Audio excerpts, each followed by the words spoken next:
Welcome friends, मेरे channel पर आपको स्वागत है। आज का टॉपिक आपका है कुछ प्राकृतिक घटनाएं, जैसे आपके पवन, तूफान, चक्रवात हो गए। इनसे संबंधित जो है इंपॉर्टेंट क्वेश्चन देखने वाले हैं। और जितने सारे क्वेश्चन होंगे सभी आपके जो हैं एनसीईआरटी बुक, जो आपके बेसिक बुक आते हैं, उनसे जो है ये क्वेश्चन जो है लिया गया है। तो आप जो है पूरा वीडियो को जरूर देखिएगा अंत तक। अगर आपको वीडियो अच्छा लगता है तो एक लाइक कीजिएगा और चैनल को सब्सक्राइब कर लीजिएगा, ताकि हमेशा जो है आपको अपडेट मिलता रहे। चलिए, इनमें जो है पहला क्वेश्चन देखें आपका क्या है। आपका पहला प्रश्न आपके हैं, निम्नलिखित कथनों पर विचार कीजिए। फर्स्ट में आपका है, पवन का वेग बढ़ने से वायु दाब कम हो जाता है। ये आपका करेक्ट है।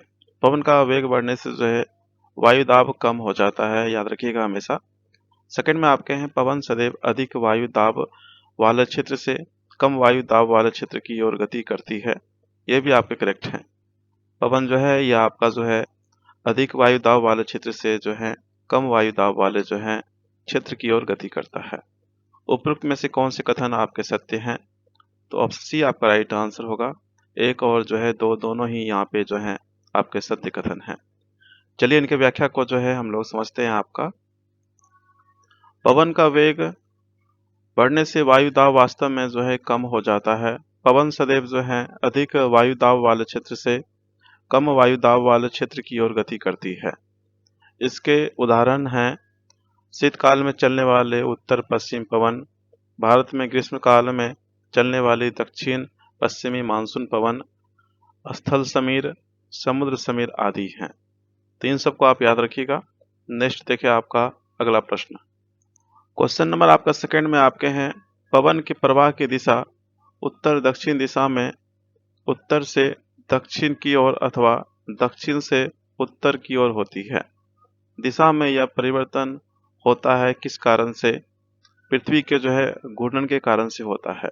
ऑप्शन आपका जो है बी राइट आंसर होगा। व्याख्या देखें, पृथ्वी के घूर्णन के कारण से जो है पवन के प्रवाह की दिशा उत्तर दक्षिण दिशा में उत्तर से दक्षिण की ओर अथवा दक्षिण से उत्तर की ओर होती है। नेक्स्ट देखिए आपका अगला प्रश्न। क्वेश्चन नंबर आपके थर्ड में है, तड़ित झंझावात और चक्रवात के संदर्भ में निम्नलिखित कथनों पर विचार कीजिए। फर्स्ट में आपके हैं, गिरते हुए जल की बूंदें और तीव्र गति से ऊपर उठती हुई वायु की परस्पर क्रिया से तड़ित झंझावात का निर्माण होता है। यह आपका करेक्ट है।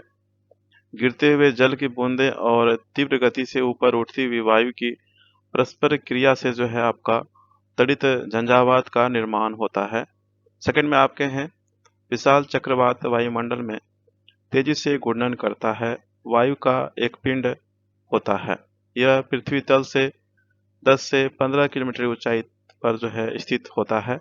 ये भी आपके लिए जो है करेक्ट है। आपके जो आपके विशाल चक्रवात वायुमंडल में तेजी से घूर्णन करता है, वायु का एक पिंड होता है। यह पृथ्वी तल से 10 से 15 किलोमीटर की ऊंचाई पर जो है स्थित होता है। चलिए, नेक्स्ट आपका जो है थर्ड देखते हैं। आपका थर्ड में आपके हैं, किसी चक्रवात का केंद्र एक शांत क्षेत्र होता है। किसी चक्रवात का जो है केंद्र है वो आपका जो है एक शांत क्षेत्र होता है। ये भी आपके जो है सत्य हैं। उपरोक्त में से कौन से कथन सत्य हैं? तो ऑप्शन आपका जो है डी राइट आंसर होगा। 1, 2 और 3, ये तीनों ही जो यहाँ पे सत्य हैं। चलिए, इनके व्याख्या को जो है हम लोग डिटेल में देखते हैं। आपका तड़ित झंझा भारत जैसे गर्म आर्द्र उष्णकटिबंधीय क्षेत्रों में अक्सर विकसित होते रहते हैं। तड़ित झंझा जो है ये आपका भारत में जैसे गर्म आर्द्र उष्णकटिबंधीय क्षेत्रों में अक्सर विकसित होते रहते हैं। ताप में वृद्धि होने के कारण ऊपर की ओर उठती हुई पवन प्रबल हो जाती है। पवन वायु में पहले से विद्यमान जल की बूंदों को अपने साथ ऊपर की ओर ले जाती है, जहां ताप कम होने के कारण वे जम जाती है और पुनः नीचे की ओर गिरने लगती है। गिरती हुई जल की बूंदें तीव्र वेग से ऊपर उठती हुई वायु की परस्पर क्रिया से बिजली, जिनको हम तड़ित बोलते हैं, ये आपका जो है कौंधती है, जिससे ध्वनि उत्पन्न होती है। इसी घटना को हम तड़ित झंझावात कहते हैं। यदि चक्रवात का केंद्र एक शांत क्षेत्र होता है, इसे झंझा का नेत्र कहते हैं। किसी चक्रवात का केंद्र एक शांत क्षेत्र होता है, इसे झंझा का नेत्र कहते हैं। इनको आप याद रखिएगा। कोई विशाल चक्रवात वायुमंडल में तेजी से घूर्णन करता है, वायु का पिंड होता है जो पृथ्वी तल से 10 से 15 किलोमीटर ऊंचाई पर स्थित होता है। चक्रवात के नेत्र का व्यास 10 से 30 किलोमीटर तक होता है। चक्रवात नेत्र का व्यास जो है वो आपका 10 से 30 किलोमीटर तक होता है। यह बादलों से जो है मुक्त क्षेत्र होता है और इसमें जो है पवन का वेग न्यून होता है आपका। तो याद रखिएगा, इम्पोर्टेंट है। चक्रवात के नेत्र का व्यास 10 से 30 किलोमीटर तक होता है। यह बादलों से मुक्त क्षेत्र होता है और इसमें पवन का वेग न्यून होता है। नेक्स्ट क्वेश्चन देखिए, आपका अगला प्रश्न। क्वेश्चन नंबर आपका 4 में आपके हैं, आवेश तथा उसकी विशेषताओं के संदर्भ में निम्नलिखित में से कौन सा कथन सही नहीं है। आवेश तथा जो है उसकी विशेषताओं के संदर्भ में निम्नलिखित में से कौन से कथन जो है आपके सही नहीं है। ए में आपके हैं सजातीय, एक ही प्रकार के जिनको बोलते हैं हम लोग सजातीय, उनको बोला जाता है। सजातीय आवेश एक दूसरे को आकर्षित करते हैं, सही नहीं है आपका। बी में आपके हैं वस्तुओं को रगड़ने पर उत्पन्न विद्युत आवेश जो है स्थैतिक होते हैं, ये वाले जो हैं आपके सत्य हैं। सी में आपके हैं भू संपर्कन द्वारा किसी आवेशित वस्तु से आवेश को पृथ्वी में भेजा जाता है, ये वाले जो है आपके करेक्ट हैं। तो यहाँ पे उनका जो है राइट आंसर ऑप्शन जो है आपका ए हो जाएगा। सजातीय आवेश एक दूसरे को जो आकर्षित नहीं करते हैं आपके, वो आपके विकर्षित करते हैं। याद रखिएगा, हमेशा जो सजातीय होते हैं वो एक दूसरे को जो है प्रतिकर्षित करते हैं आपका, और जो आपके विजातीय होते हैं जो आपके अलग अलग होते हैं वो एक दूसरे को जो है आकर्षित करते हैं। तो यहाँ पे राइट आंसर ऑप्शन ए हो जाएगा। चलिए इनके व्याख्या को जो है हम लोग डिटेल में देखते हैं। आपका कथन जो आपका ए था आपका वो गलत था आपका, क्योंकि सजातीय आवेश एक दूसरे को प्रतिकर्षित करते हैं, जबकि विजातीय आवेश एक दूसरे को आकर्षित करते हैं। कथन आपका बी और सी, ये कथन आपका सही है। वस्तुओं को रगड़ने पर आवेश उत्पन्न होते हैं, ऐसे आवेश विद्युत स्थैतिक होते हैं, वे स्वयं गति नहीं करते हैं। मान्यता के अनुसार रेशम से रगड़ने पर कांच की छड़ द्वारा अर्जित आवेश को धनावेश कहते हैं, अन्य प्रकार के आवेश को ऋणावेश कहते हैं। किसी आवेशित वस्तु से आवेश को पृथ्वी में भेजने की प्रक्रिया को भू संकर्पण कहते हैं। क्वेश्चन नंबर आपका 5 में आपके हैं, तड़ित के संदर्भ में निम्नलिखित कथनों पर विचार कीजिए।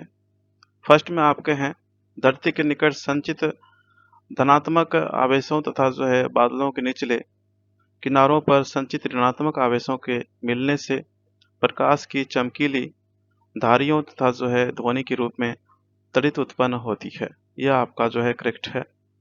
सेकंड में आपके हैं, तड़ित उत्पन्न होने की प्रक्रिया विद्युत विसर्जन कहलाती है, ये भी आपके जो है करेक्ट है। तड़ित उत्पन्न होने की प्रक्रिया जो है विद्युत विसर्जन कहलाती है आपका। नेक्स्ट आपका थर्ड में है, विद्युत विसर्जन की प्रक्रिया दो अथवा दो से अधिक बादलों के बीच अथवा बादलों से पृथ्वी के बीच हो सकती है, ये भी आपके जो है करेक्ट है। नेक्स्ट आपका 4 में है, भवनों को तड़ित के प्रभावों से बचाने के लिए तड़ित चालक नामक युक्ति का प्रयोग होता है, ये भी आपके जो है करेक्ट है। यहाँ पे आपके जो है 1 2 3 4, ये चारों ही जो है आपके यहाँ पे सही है आपके। चलिए इनका जो है राइट आंसर क्या है उनको हम लोग देखें। यहाँ पे लिखा गया आपका, उपरोक्त में से कौन से कथन आपका सत्य है। इनका जो राइट आंसर होगा ऑप्शन आपके जो है डी हो जाएंगे। 1 2 3 4, ये चारों कथन ही जो है यहाँ पे आपके सत्य हैं। चलिए इनके व्याख्या को जो है हम लोग समझते हैं। आपका गरज वाले तूफानों के बनते समय वायु की धाराएं ऊपर की ओर जाती है, जबकि जल की बूंदें नीचे की ओर जो है आती है। गरज वाले तूफानों के बनते समय जो है वायु की धाराएं जो ऊपर की ओर जाती है, और जबकि जल की जो बूंदें होती है वो आपका नीचे की ओर आती है। इन प्रबल गतियों के कारण आवेशों का जो है पृथक्करण होता है। यह प्रक्रिया द्वारा बादलों के ऊपरी किनारे के निकट धनावेश एकत्र हो जाते हैं तथा ऋणावेश बादलों के निचले किनारे पर संचित हो जाते हैं। धरती के निकट भी जो है धनावेश का संचय होता है। जब संचित आवेशों का परिमाण अत्यधिक हो जाता है तो वायु जो विद्युत की हीन चालक है, आवेशों के प्रवाह को नहीं रोक पाती। ऋणात्मक तथा जो धनात्मक आवेश मिलते हैं और प्रकाश की चमकीली धारियां तथा जो है ध्वनि उत्पन्न होती है। इसे हम त्वरित के रूप में देखते हैं। अतः त्वरित उत्पन्न होने की प्रक्रिया को विद्युत विसर्जन, इलेक्ट्रिक डिस्चार्ज कहते हैं। याद रखिएगा, त्वरित उत्पन्न होने की प्रक्रिया को जो है आपका क्या बोलते हैं? विद्युत विसर्जन बोलते हैं, इलेक्ट्रिक डिस्चार्ज बोलते हैं। यह प्रक्रिया दो अथवा दो से अधिक बादलों के बीच अथवा बादलों में पृथ्वी के बीच हो सकती है। यह प्रक्रिया अथवा दो से अधिक बादलों के बीच अथवा बादलों से पृथ्वी के बीच हो सकती है। त्वरित चालक लाइटनिंग कंडक्टर एक ऐसी युक्ति है जिसका उपयोग भवनों को त्वरित के प्रभाव से बचाने के लिए जो है किया जाता है। नेक्स्ट देखें आपका अगला प्रश्न। क्वेश्चन नंबर आपका 6 में आपके हैं, त्वरित से सुरक्षा करने के लिए निम्न उपाय प्रयोग किए जा सकते हैं। फर्स्ट में आपका है, यदि आप कार या बस से यात्रा कर रहे हैं तो वाहन की खिड़कियां एवं दरवाजे खोल लेने पर आप उसके भीतर सुरक्षित रहेंगे। यह गलत है आपका, और ये जिंदगी से भी रिलेटेड है आपका। याद रखिएगा, जब त्वरित होते हैं उनसे सुरक्षा के लिए आपको क्या उपाय करना चाहिए, ये पता भी होना चाहिए आपको। देखिए, यदि आप कार या बस में यात्रा कर रहे हैं तो वाहन की खिड़कियां एवं जो है दरवाजे आपको खोलनी नहीं चाहिए, आपको बंद करके रखना चाहिए ताकि आप भीतर सुरक्षित रहेंगे। सेकंड में आपका है, यदि आप किसी खुली जगह पर हैं तो किसी बड़े वृक्ष के नीचे आप सुरक्षित रहेंगे। यह गलत है आपका। थर्ड में आपके हैं, यदि आसपास कोई वृक्ष ना हो तो जमीन पर सिमट कर बैठना सुरक्षित होगा। तो ये आपका जो है करेक्ट है। यदि आसपास कोई वृक्ष ना हो तो जमीन पर सिमट कर बैठना सुरक्षित होगा। ये आपका जो है सही है आपका। फोर्थ में आपके हैं, त्वरित झंझा के समय कंप्यूटर, टीवी आदि जैसे विद्युत उपकरणों के प्लगों को सॉकेट से निकाल देना चाहिए। ये आपका करेक्ट है। जब त्वरित झंझा हो तो उस समय जो है कंप्यूटर, टीवी आदि जैसे विद्युत उपकरण को जो है आपका प्लग को जो है सॉकेट से जो है निकाल देना चाहिए। तो यहाँ पे जो है आपका थर्ड फोर्थ जो है ये आपके सही है आपके। चलिए, इनका जो है राइट आंसर क्या है उनको देखते हैं हम लोग।